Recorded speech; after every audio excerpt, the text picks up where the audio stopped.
அனைவருக்கும் வணக்கம். நமது அண்ணன் பாஜக தலைவர் அண்ணாமலை அவர்கள் தீவிர அரசியலிருந்து விலக போகிறதா ஒரு தகவல் வந்திருக்கு. அண்ணன் அவர்கள் அரசியலிருந்து எப்படி அரசியலிருந்து விலகிறதுனா எப்படின்னு தெரியல. அரசியல் என்பது நம்ம மண் மீதும் நம் மக்கள் மீதும் நம் மொழி மீதும் நாம் இருக்கும் இந்த சூழல்கள், அதாவது நம்ம பிறந்த இந்த சூழல் மீதும் அக்கறை யாருக்கு அதிகபட்சமான அக்கறை இருக்கோ அவங்களுக்கு இயல்பாக தோன்றது தான் அரசியல்.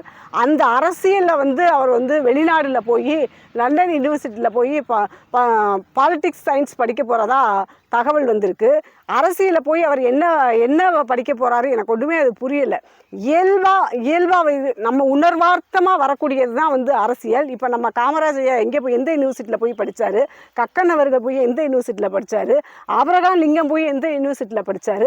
அப்போ ஆகச்சிறந்த இங்கே இருந்த மிகப்பெரிய அரசியலாளர்கள்லாம் போய் வெளிநாடுகளில் போய் படிச்சுட்டு வந்தால் இங்கே நமக்கு அரசியல் பண்ணிக்கிட்டு இருந்தாங்க. அரசியல்ங்கிறது நம்ம உணர்வார்த்தமாக நமக்குள்ளே இருக்க அன்போட வெளிப்பாடு தான் அரசியலாக இருக்கணும். அந்த அன்பு இல்லாததுனால தான் இன்றைக்கி அரசியல் சூழலே இன்றைக்கி கெட்டு போயிருக்கு. இவரனா திரும்ப படிக்க போகிறேங்கிற ஒரு இதை சொல்லிட்டு இருக்காரு. இது எப்படி இந்த நிலைப்பாடு எப்படின்னு தெரியல. அவர் எதுக்காக போகிறாரு, என்ன நோக்கத்துக்காக போகிறாரு அப்படிங்கிறது தெரியல. உடனே ஆனால் ஒரு வாய்ச்சொல்லிக்கு எதையா சொல்லணுமேங்கிறதுக்காக படிக்க போகிறாங்க அப்படிங்கிறதா சொல்கிறாங்க. எதுவும் அதாவது இன்னொரு தகவலும் வந்தவண்ணம் இருக்கிறது. என்னவென்றால் அவருக்கு ஒரு அதிருப்தி இருப்பதாகவும் தலைமையில் அண்ணாமலை அவர்களுக்கும் மோடி அவர்களுக்கும் ஒரு அதிருப்தி இருப்பதாகவும் அவரை கட்சியில் நீக்க போகிறதாகவும் சொல்லப்படுது. அவங்களாம் நீக்கினது மாதிரி இருக்கக்கூடாது, நானே போக போகிறேன், அரசியலை விட்டு விலக போகிறேன் அப்படிங்கிறதுக்காக அண்ணன் அவர்களே தன்னோட மரியாதைக்காக நான் விலகிறேன் அப்படிங்கிற மாதிரி முன்கூட்டியே சொன்னதாகவும் தகவல் சொல்லப்படுது.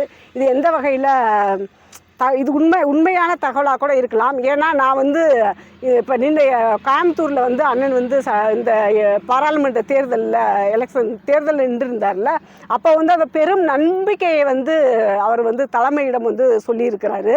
நான் கட்டாயம் இங்கே வென்றுவேன், எனக்கு அமைச்சர் பதவி வேணும், நான் தமிழகத்தில் மிகப்பெரிய ஒரு மாற்றத்தை நான் கொண்டு வந்துடுவேன், பாஜகவை ஒரு தமிழகம் முழுக்க எல்லா இடத்துக்கும் நான் கொண்டு போய் சேர்த்துட்டேன், அடுத்த நம்ம இங்கே சிஎம் அதாவது முதலமைச்சர் ஆகக்கூடிய அளவுக்கு நான் ஒரு கட்டமைப்பை தமிழகம் முழுக்க கொண்டு வந்துட்டேன் அப்படின்னு பல்வேறுபட்ட ஒரு தகவலை பாஜகவுக்கே உரிய பாணியில், அதாவது அவங்க பாணியே என்னன்னு சொல்ல போனால் பொய் அதிகமாக பேசப்படுறது.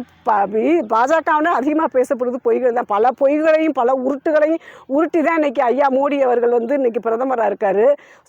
ஒரு சோமாக சொல்ல போனால் 15 லட்சம், அது எல்லாருக்குமே தெரியும், எல்லார் அக்கௌண்ட்லேயும் 15 லட்சம் போடுறோம்னு சொல்கிறது பெரிய அளவில் இன்றைக்கி பேசப்பட்டது. இப்படி பல்வேறுபட்ட பொய்களையும் உருட்டுகளையும் உருட்டி தான் இன்றைக்கி பிரதமர் இருக்கிறாரு. அந்த கட்சியில் அந்த கொள்கைகளை ஏற்று பயணிக்கக்கூடிய அண்ணன் அண்ணாமலை அவர்களும் அப்படி பல்வேறுபட்ட பொய்களை உருட்டி விட்டுட்டாரு.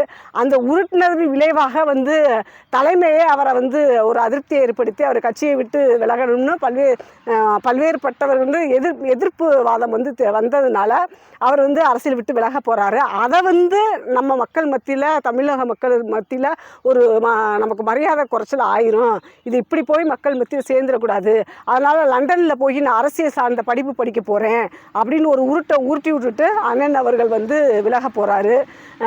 பாஜக நிலைப்பாடு நீ எதிர்வரும் யார் அடுத்த தலைவர் அப்படின்னு பார்த்தீங்கன்னா அம்மா தமிழிசை அவர்கள் அடுத்து வரப்போகிறதா சொல்லப்படுது.